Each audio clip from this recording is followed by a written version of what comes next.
Today we're going to play with MoSplines. I feel like MoSplines are one of the least understood and used items in the MoGraph suite. And I recently did an animation where I was trying to create something like this, and I figured out that MoSplines was a really good way for me to do that. And here's a little clip from the animation showing you how they actually looked when I finished. And so today we're going to spend some time recreating these using some of the MoGraph tools and MoSplines in Cinema 4D. Project files are in the description if you want to download those to follow along. And let's get started. All right, so here we are in Cinema 4D. Let's go ahead and create our first MoSplines. So MoSplines live under MoGraph, and if you haven't used them before, they come with a few different flavors. So under the Objects tab, you'll see Simple, Spline, and Turtle. Turtle's really fun. You can do a lot of crazy things with it and grow things. So spend some time with that if you haven't already. But for this project, we're just going to work with the Simple tab. And the simple MoSpline has a whole bunch of settings that you can use. You can make it longer and shorter. You can have more or less segments. You can grow them. You can rotate them any direction you want to. You can make multiple MoSplines. And you can bend them and curl them and twist them. And so let's go ahead and set this all back together. We're only going to be using a few of these settings today. And we're going to start off with a 200 centimeter MoSpline with 100 steps, and all these angles are going to be 0. What I want this to do is start like a fiddlehead and sort of curl up and open and then go back to the beginning. So we'll use that. We'll set that up first, and to do that, I'm going to use the bend feature.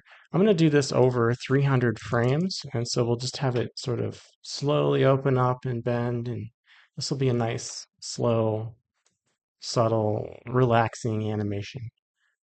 And so let's go ahead and start with our bend at the end at 0. Since it's at 0 already, I'll keyframe it there and then move my timeline back to the playhead back to the 0 frame. And here I'm just going to pump it up to like 600 and keyframe it. So right now we've just got this curl that's slowly opening up. And I don't want it to just open up and stop. That feels very mechanical. So at about 210 frames in, I'm actually going to go past maybe about -40 and keyframe that. And so now it curls, it opens up, it goes past, and then it comes back to the beginning. Now you might notice that this is all happening along the Y. And so let's go ahead and rotate that around. So I'll hold down Shift and it's pointing straight up in the air. And now we've got it uncurling and pointing back to the beginning. So good, we've got our first step. If we go ahead and play it through the playhead, we'll see the actual speed that we're working with, and it's pretty slow, and that's what I'm looking for. All right, so next, let's go ahead and put it at the end and talk about the size of our object. Now, most blinds are controlled with this width feature at the bottom. Many of the things in Cinema 4D have their own sizes and everything, but MoSpline has its own settings for width and size, and that is a big deal, and you'll see why in just a moment. So I'm going to go ahead and make this look the way I want with this width feature. So we can make this sort of like a capsule looking thing as wide as we want to. I'm going to start with, I think, 4. And what's nice is you have this width control. If we open up this disclosure arrow, you'll see the spline feature. So we can mess around with this spline, and that's going to change the shape of our object, right? So we can go from either end. I'm going to go ahead and select both of these, just marquee around them, and change my point types to easy ease, drag this right one down, and pull the handle up a little bit so it's kind of tapered and has a rounded bit at the end. So now we've got this nice shape to it. And the next thing I want to do is create that fiddlehead feature. So you can play around with all of these settings in here and try to get something that resembles what you're looking for. Not the width.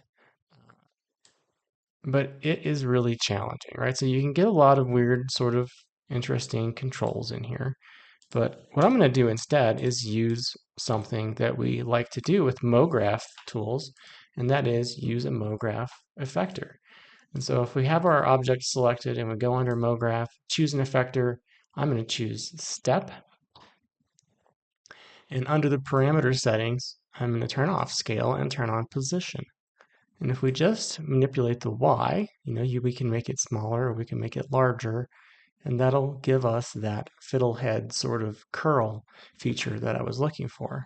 And now all we have to do is play the animation. And what you'll notice is when I do play that animation, it's now leaning a little bit. So I kind of don't mind the lean, but if you wanted to get rid of it, that would be really easy to do. You would just keyframe either the effector inside MoSpline, the effectors percentage, or you could keyframe the effector itself. Let's do the percentage because I feel like that's a nice way to keep everything sort of in one object rather than having keyframes on a whole bunch of different things. We can just come into the Effectors tab and select Step and give it some keyframes. So we'll start off with it being 100, and then at about that time that it gets to 210, I think I'll have it come down to 0 and keyframe that. And so now we've got this uncurling and going back. And that's looking really nice. One other thing that I wanted to animate is the actual length, and I'm going to do that very similarly. I'm going to keyframe it at 0, and then at about 210, I'm going to go ahead and increase that length to about 250, so it's just a little longer. And so we've got this thing uncurling, but at the same time it's also growing. And then once it reaches 210, it's at its final size. So that gives us our first step. And from here, I'm going to duplicate this and group it together. So let's hold down Option G or Alt G and group that together. We'll call this main fiddle. You can call it whatever you like. Main curl, main fiddle. And now, in order to get this to actually render, we need to do a little bit more work, right? So like most spline tools, they don't render right off the bat. You're going to need to use a redshift tag or some other tag or actually create an object by sweeping it, which is what I'm going to do. And I want to talk a little bit about how MoSpline really controls its size a little bit more in depth. So if we normally if we sweep something like a circle that's this big, this 200 centimeter circle, radius circle, around a spline, it's going to be that size. But that's not the case when you use a MoSpline, so I'll show you what I mean. Let's go ahead and create a sweep object. We will put both the sweep and the circle inside our little group we made. And I'm going to grab the circle and the MoSpline and put them in the sweep object. So now we are actually creating something that will render, and you'll notice that the sweep is the size of the MoSpline and not the size of the circle. So this MoSpline object is truly controlling its size in that sweep. So that's a nice feature. At this point, I'm going to go ahead and turn off the rendering in the editor for the MoSpline because now I don't have that competition of its visual representation versus the sweep of the object that I'm creating. So it's just a nice way to sort of narrow things down a little bit so we don't have repetition. Now, in order to create the spirally components that are coming off, I'm going to actually just duplicate this main fiddle. I'm going to Control C, Control V, or Command C and V, paste it, copy paste it. We're going to call it second fiddle. And this second fiddle is going to live in a cloner. So I'm going to hold down Option while it's selected, click on cloner, and that'll automatically put it inside of it. And I'm going to change this from grid to object. And what object are we going to clone to? Well, we're going to clone to that original MoSpline. And so now we're creating duplicates of this object along the original MoSpline. In order to control the size of it, I'm actually going to use the cloner transform controls and just go ahead and scale it down like 0.6 in each of these dimensions. And now I've got a smaller version. And then I'll also come into the MoSpline and just knock it down a little bit to like 3. So we've got a reduced version of what we were creating before. In order to recreate that creature that I made in my animation, which is actually based on a Christmas tree worm, like the ones you see here, I'm gonna need a lot of these things. So let's go ahead and duplicate, like at the end, I think I'm gonna have like 250, right? But I don't need that many right now because what I want to do is uh, I want to, you can see how much it's slowing down my computer, right? And I'm not working on a little like 1984 machine. So I think what I want to do first is reduce the number that it's making to like 50, and that'll give me a visual representation. I don't have to have all that computing while I'm working. I also don't want to have it the entire length of this object. I want to have it start up a little higher. So I'm going to group these closer together and maybe 20% up the stalk. And so yeah, you can see how that's functioning now, right? So it's uncurling while the other one's uncurling at the exact same time. Uh, and that's okay for now.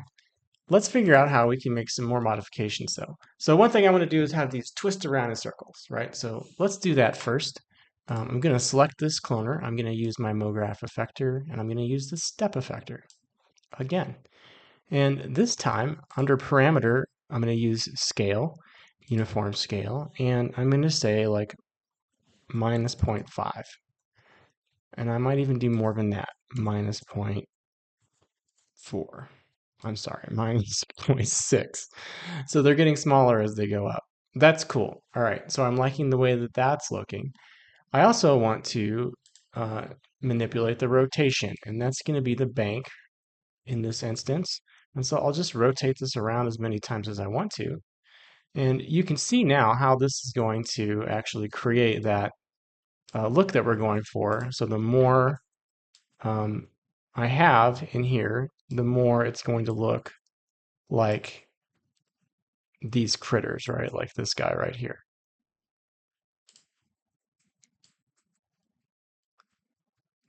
And so let's keep it on 50 so that we can kind of get the idea, but not have to look at all that.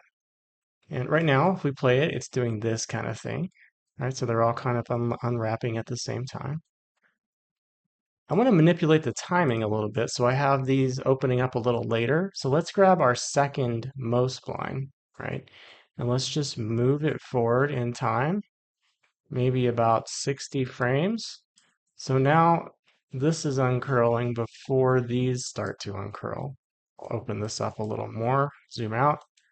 Let's give ourselves some more frames to work with. I'll say 500. So now as we slide through, you can see these are all kind of opening at the same time and it's all settling in, and that feels pretty good. I think what I want to do is take these controls actually and move them in a little bit tighter so it's happening a little faster. And I'm going to nudge this whole thing forward a little more even. All right, so it's got that sort of settling feel, which I like. Um, so that's getting us there.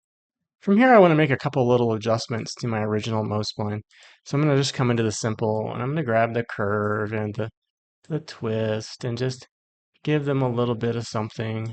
Maybe I'll uh, curve it the other way. I just don't want it to be like absolutely perfect. So it's just giving it a little something. Um, but I don't want those things to be there all the time. I just want them to be there kind of at the end. And so I think what I'll do is keyframe them here, and then at the beginning, I'll have them at 0.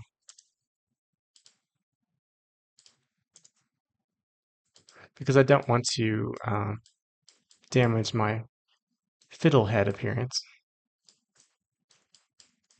But I do want them to end up with a little bit of character at the end, not just perfect standing straight up in the air. Okay. Happy with that. And then from here, the next step is I want to add some randomization. Like they're just too perfect right now. Um, I want to uh, have them not open at the same time like they are right now, and I want to have them be a little bit more random. Let's do the time thing first. So time, we're going to also use the step effector. So the time offset is a lovely thing. I'm going to offset this by 120 frames. So what that's going to do is actually allow uh, a time offset so that things at the bottom open up before things at the top by a variation of 120 frames. And so that is pretty nice. Uh, you might decide it's a little too much. Maybe we'll go for 90 frames and see how that feels. So I'm going to go ahead and play through this once and let it do its thing and see how I like the timing.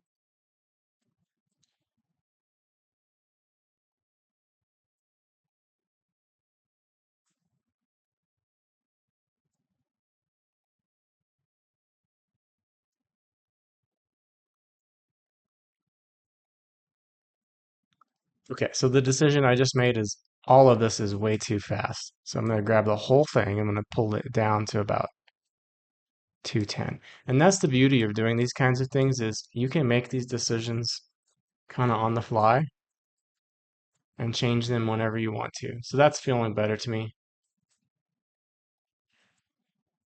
And I think that 90 frame step is still too much.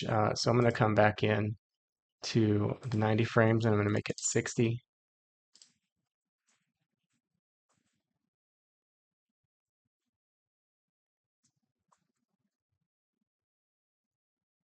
And that feels a lot nicer.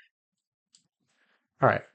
So now we've got that set up. Let's add a little bit of randomization. So if I were to turn this off right now, the step feature, right? You can see the animations happening, but they're all sort of like so perfectly smoothed up. It doesn't feel natural. So I just want to add in a little bit of randomization. So MoGraph effector random, and I'm only going to use it on scale, not position, and we'll do absolute uniform scale and just nudge it a little bit either direction.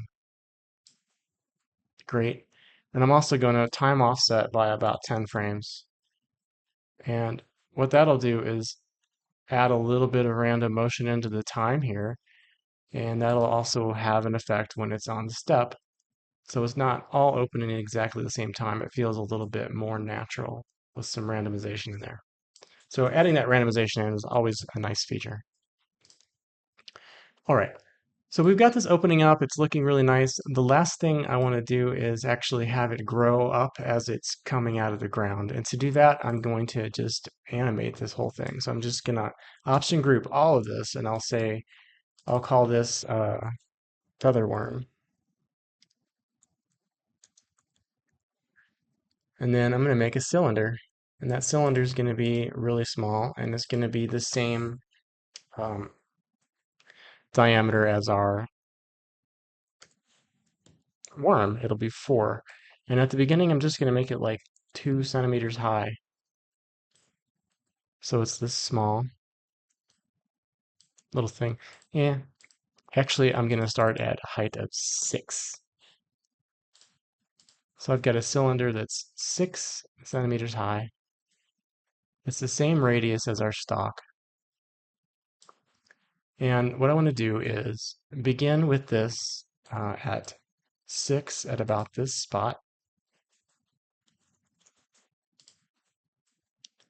And keyframe that, and then I'll move forward to the point where these are starting to open. I'll do it about right here at this first keyframe that was the 210 keyframe before I made everything smaller. And at that keyframe, I think I'll make it something like 20 or maybe 60.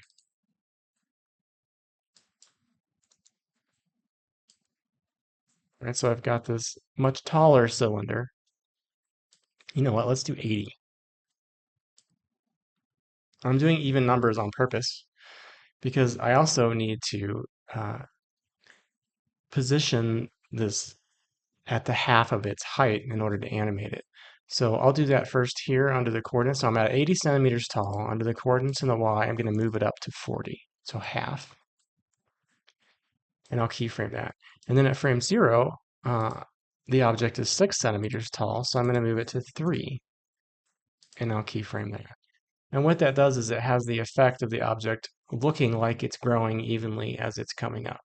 All right, so it's starting at 3 and it's growing to 60 at, and it looks like the bottom hasn't moved at all. So that's what that was all about. Now all I have to do is animate this group, this feather worm group, during that same amount of time. Right, so I'm just going to grab it and I'm going to position it up so it's just at the top of that cylinder. It's got a little overlap, and I'll keyframe that. And then at the frame, when it's at the top here at 138, I'm going to move the whole thing up so that it's just overlapping the top there as well, and keyframe that. And what that'll do is just give us this little stalk of growth at the bottom, so it feels like it has a little bit more of a stem. And as long as you choose the same colors and all that stuff for your materials, it's going to be pretty nice looking. And the last thing that I want to do is, as this is coming up in the air, I want to have another effector in here that controls the size of these. Like, I don't want to see these. I want them to grow. I don't want to see these little extra bits. I want them to grow. And so what I'm going to do is select my cloner, and I'm going to create a new effector, and it's just going to be a plain effector. And that effector parameter is not going to change position, but it's going to change scale. It's going to be uniform absolute scale and -1. So they're all going to disappear. And what I want to do is apply, I want to use a linear field that is rotated up so that as I slide this linear field through here, these grow. And so it just needs to start off being down towards the bottom. We'll keyframe it there. And then as we get up to about this point, I want to have it at the top. And we can manipulate that a little bit more if we need to. But that's what this looks like right now. And I think I do want to. I want to move this a little bit later. And so we just need to adjust this until we're pretty happy with the way it looks. And I think that's pretty good. Like, I'm pretty happy with the way it's starting to grow at the bottom of the base right there. And if you really wanted to, if you wanted to see this the whole time, you could always come back into the parameter and change this to be like just, minus 0.95, right? So you just have little bits of it always visible. And so it's just kind of, maybe even a little bit more, minus 0.8. So that even before it grows, you might see little sort of nubbins of it sticking off. And I think that's okay too. So let's go ahead and turn our cloner back up a little bit so that we have it creating the full amount of them, and then we'll see how it's feeling. So you can see already that my computer's like really kind of not happy with me. I'm gonna hide that visibility. So playing through the playhead's not going to be very nice.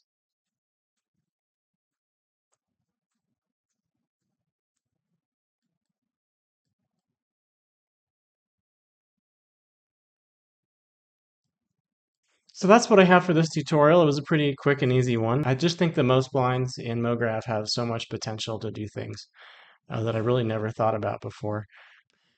I've got a friend, Brian Leister, who has a series of pieces he's made that all use MoSplines. They're incredible. These are from 2010. But yeah, you should check out his work. It's pretty nice. And he's done a bunch of these things using MoSplines, as well as just some amazing work. So check it out. And that is what I have for you today. So thank you so much for watching this video, and I hope it's been helpful for you. Hopefully you're getting some excitement from MoSplines. If you've enjoyed the video, please like and subscribe to my channel, and I will see you in a future video.